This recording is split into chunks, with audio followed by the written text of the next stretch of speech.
सभी को जय मसीह की आप सबका स्वागत है।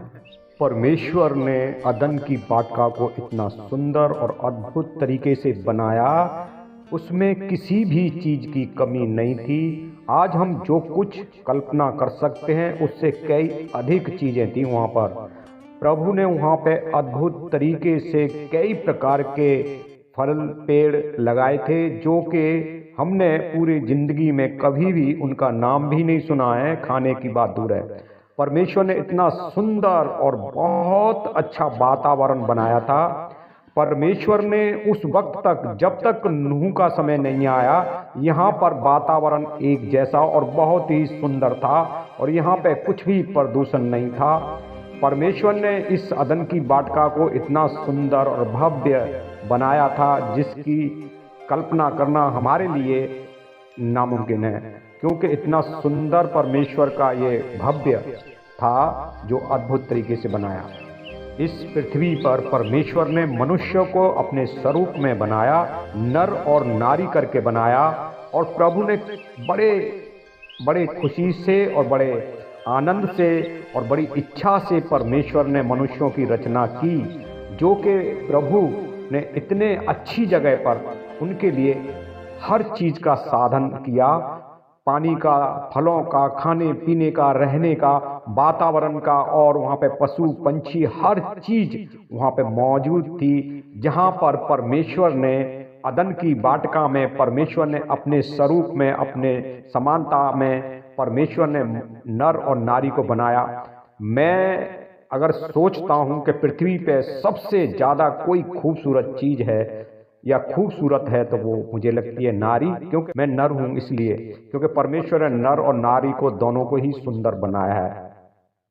और ये कोई कह सकता है कि मुझे ऐसा क्यों लगता है, मुझे तो ऐसा ही लगता है। किसी को कोई चीज़ अच्छी लगती होगी, इसमें मुझे माफ़ करना, क्योंकि मुझे पृथ्वी पे जब भी मैं देखता हूँ तो और सोचता हूँ कि अगर नारी ना होती तो मनुष्य जो था उसका जीवन कुछ भी ना होता। जैसे परमेश्वर ने उसको सोच के बनाया कि मनुष्य बिना नारी के बिल्कुल उदास था, लेकिन नारी इतनी सुंदर और अद्भुत है पृथ्वी पर। जब नूह का जो समय था, जब परमेश्वर ने इस पृथ्वी को नष्ट करने की सोची थी, उस वक्त परमेश्वर के पुत्र यानी कि वो स्वर्गदूत जो के नीचे उन्होंने देखा, और उन्होंने जब मनुष्यों की पुत्रियों को देखा तो वास्तव में वो भी भटक गए और अपने पदों को उन्होंने छोड़ दिया। क्या वास्तव में ये वास्तव में पृथ्वी परमेश्वर ने उस वक्त इतनी अद्भुत तरीके से बनाया था, इतना सुंदर वातावरण बनाया था जिसमें कोई प्रदूषण नहीं था, और जो मनुष्य थे उनकी आयु भी अधिक थी और वो अद्भुत तरीके से सुंदर थे, क्योंकि परमेश्वर ने उस वक्त जो परमेश्वर की अलौकिक जो रचना थी, जो प्राकृतिक थी, उस वक्त कुछ भी वहाँ पे प्रदूषण नहीं था। इसलिए उनकी जो स्किन जो थी, त्वचा जो थी, वो बड़ी ही अद्भुत और सुंदर थी। और स्वर्गदूतों ने उनको देखा, उस सुंदरता को, और वो भटक गए अपने उन पदों से, जैसे कि पतरस में लिखा हुआ है।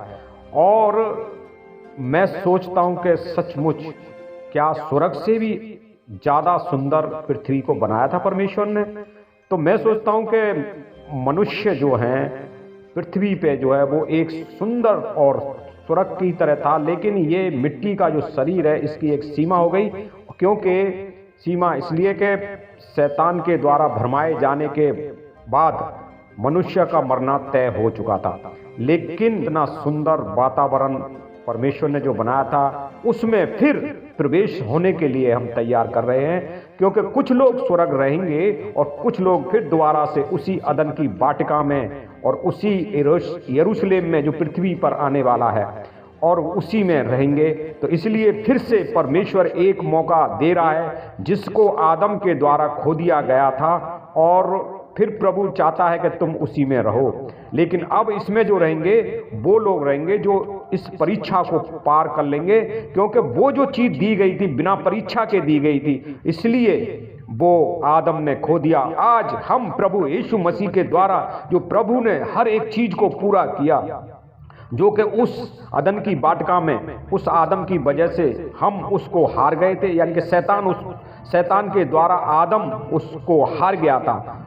लेकिन प्रभु यीशु मसीह ने फिर दोबारा से आके उसके ऊपर विजय प्राप्त की है। अब हम तैयार होंगे और अब हमें कीमत चुकानी पड़ेगी, क्योंकि यहाँ पे पूरे संसार में शैतान का राज है और शैतान के उसमें फंसे हुए हैं और शैतान की शर्तों के अनुसार जो जी रहे हैं, और उनके लिए ये राज्य नहीं होगा या ये जगह नहीं होगी, ये उनके लिए होगी जो परमेश्वर की इच्छा से चलते हैं और परमेश्वर की योजना में चलते हैं। इसके लिए मेरे प्रिय बहन और भाइयों, आप तैयार हो जाइए कि प्रभु के राज्य में एक बार और मौका मिल रहा है, इसको ना खोएं, क्योंकि ये जीवन सिर्फ एक बार आपको मिलेगा, दोबारा फिर आपको मौका नहीं मिलेगा। एक बार आपको मौका मिल रहा है, इसको किसी भी कीमत पर, हर हाल में इसमें हमें प्रवेश करना है परमेश्वर के राज्य में। या तो हम स्वर्ग में रहेंगे या पृथ्वी पर रहेंगे, दो जगह हैं। इसके विषय में मैं किसी दिन वीडियो बनाऊंगा, अगर परमेश्वर ने मौका दिया, कि ये किस तरीके से हम स्वर्ग में रहेंगे, किस तरीके से पृथ्वी पर रहेंगे, क्योंकि